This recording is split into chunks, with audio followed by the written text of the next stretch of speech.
Bwatyo Twaha Kizito bwayogedde ngalaga obwennyamivu ku basawo b'ekinnansi bagamba nti babuzizza bannamagoye obutuuliro. Muganda wange wuuyo mulina bali bamututte.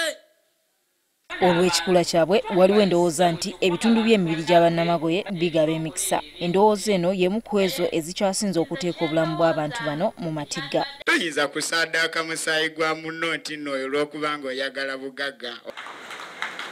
Eno y'emu ku nsonga ezeetoololeddwako emboozi ku mukolo ogukungaanyizza abaana n'abakulu ab'ekika kino, abazadde ssaako n'ab'obuyinza okubaganya ebirowoozo ku bizibu abantu bano bye bakyasisinkana n'engeri gye birina okugonjolwamu.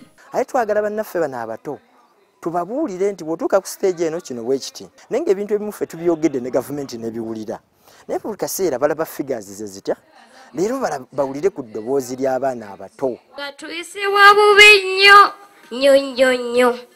Gavumenti nti yaliyongedde okusomesa abantu ku baana ngaffe ebitukwatako byonna neeyongera obasensitizinga obulungi bamanye nti naffe tuli baana ng'abaana abalala. Abasawo b'ekinnansi bateereddwa nnyo ku nninga olw'okusaddaaka bannamagoye, era olwaleero mu lukuŋŋaana luno omuwandiisi w'ekibiina ky'abasawo b'ekinnansi abaddewo okutangaaza ku nsonga eno.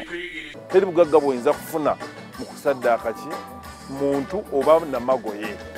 Tukyabuliddwa ddala okugamba nti ddala mu butuufu asaddaaka y'ono, kubanga buli w'obanga agenda otuuka ku kituufu wabaawo ekibuzaabuza nga basuddewo olubugo ate era ne kiba nga bagamba nti ate musawo wa kinnansi. Abaana bano bawaddeyo ekiwandiiko eri akiikiridde gavumenti omubaka omukyala ow'abantu abaliko obulemu nga basaba bafiibweko mu ngeri y'enjawulo. Abaana babakwata na misana ne babatwala ne babasala olw'obugagga. Kati no sife tuli mu sizoni y'obululu, abaana babasala.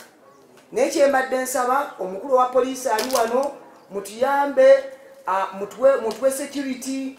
Eno y'emu ku ngeri bekikwatako gye bavuddeyo okulwanyisa endowooza n'enzikiriza eziteeka obulamu bwa bannamagoye mu katyabaga, wabula ng'olugendo ddwo lulabika nga lukyali luwanvu ddala. Gertrude Tumusiime, Witkware, NTV.